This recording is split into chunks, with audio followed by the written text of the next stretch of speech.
Welcome to this discussion on parents' grief and siblings' grief, the similarities and differences. This workshop was one amongst a series of workshops that have been held by TCFV, the Compassionate Friends Victoria, as part of a program entitled Topics Around Grief. Topics Around Grief provides the opportunity for a group of bereaved people, approximately 12 to 17 of us, to come together and discuss a single topic.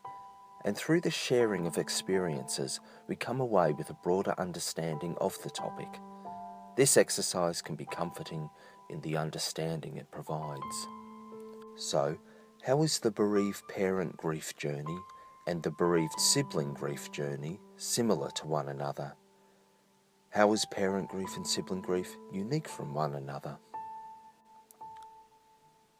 Before presenting the notes, we want to highlight that we looked at the differences between the grief of parents and the grief of their surviving children.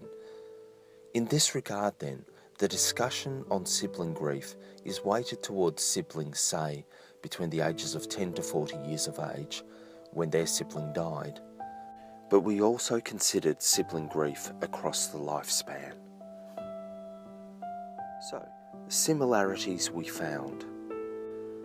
We all agreed both parents and their surviving children experienced shock and trauma following the death of a child.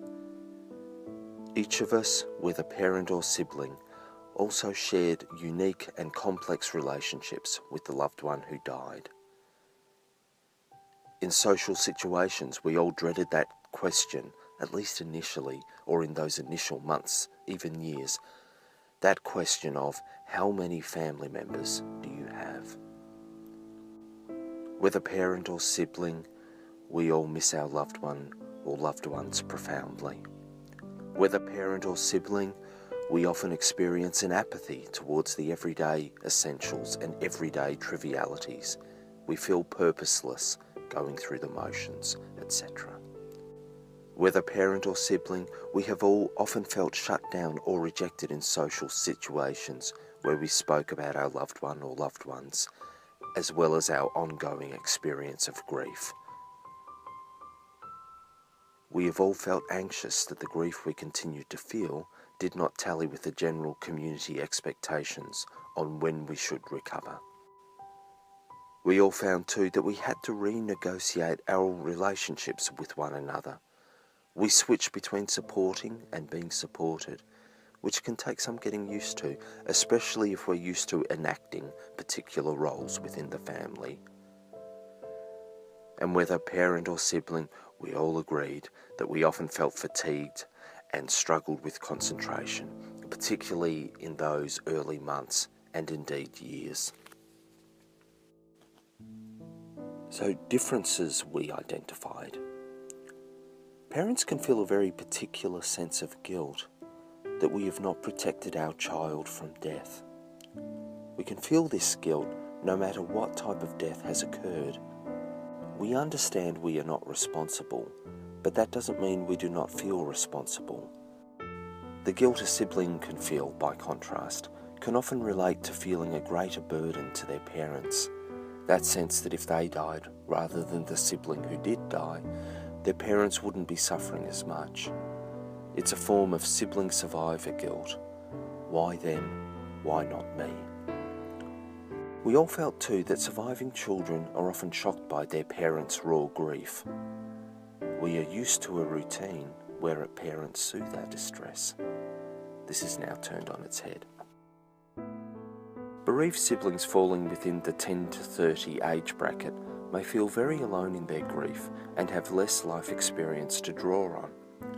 While the death of a child or sibling is often described as a grief like no other, individuals in their 30s, 40s and 50s are more likely to have dealt with a prior range of adverse experiences and thus have more of a reference point, even if a slim one in the face of such grief, to identify particular feelings like distress, depression, subtle waves of sadness.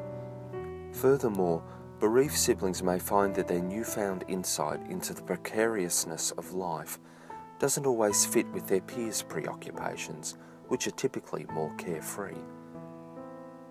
Also, despite this insight, bereaved siblings can feel behind their peers in terms of developmental milestones because they've often disengaged from life for a period of time.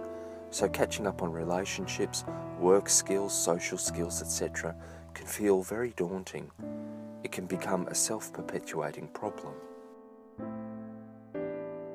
On the question of what often makes it difficult for parents and their surviving children to support one another, we discussed a common theme that emerged from the parent's perspective. That is, parents' acute fear, particularly consuming in those early years of grief, that another child might die.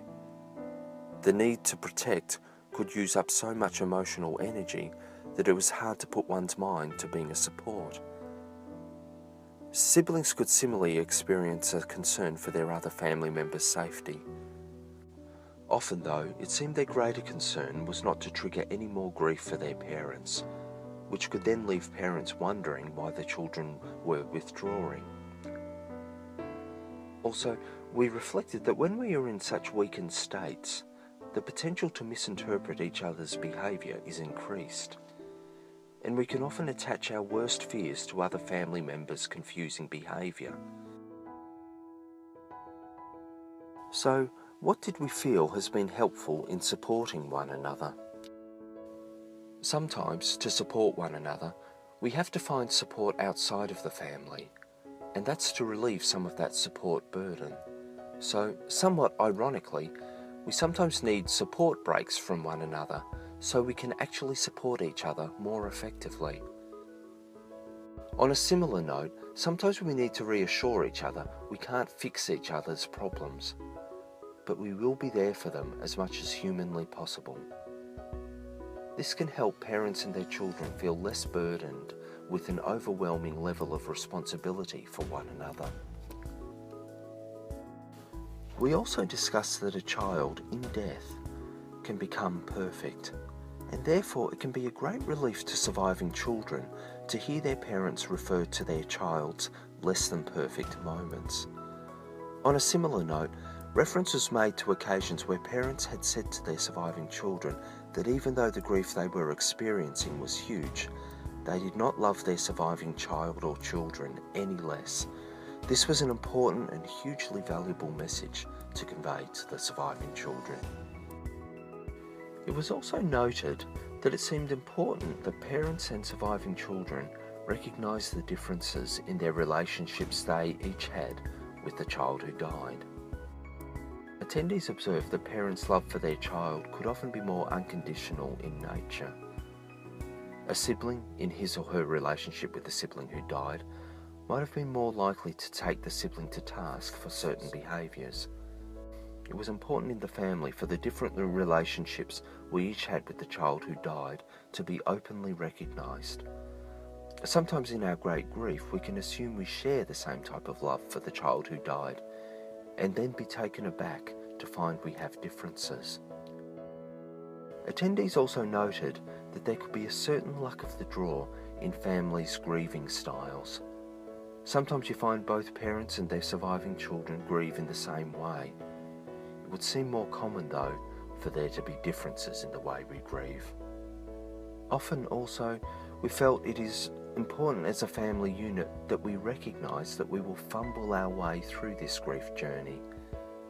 Sometimes our grief will be so great that we will be unavailable for one another, and thus it is unavoidable that we will sometimes be annoyed and disappointed with one another. This awareness that annoyance and disappointment may occur won't cure all ills as such, but we felt it helps stop us from beating ourselves up or lashing out when these feelings do occur. Also, we felt that the way we have dealt with other traumatic events in our lives will likely be our way of dealing with any new traumas, and it is likely to occur in a more intense form. It's valuable for us to keep this in mind when we are dealing with family grief. Therefore, the family member who has previously coped with adversity in silence will likely adopt this method with their grief. Similarly, the one who lashes out verbally will likely do the same on occasion with their grief. The one who strenuously avoids the painful, drawn-out aftermath of a traumatic event will likely do the same with bereavement. it's important to keep this in mind in order to support each other effectively. A few final notes. Attendees felt that gender could have a greater influence on how one grieves than whether one is a bereaved parent or sibling. And we also discussed the double hit of grandparents' grief, grieving for the grandchild as well as grieving for their grief-stricken child. And grandparents' grief, we should note, will be an upcoming Topics Around Grief discussion workshop. Thank you for listening.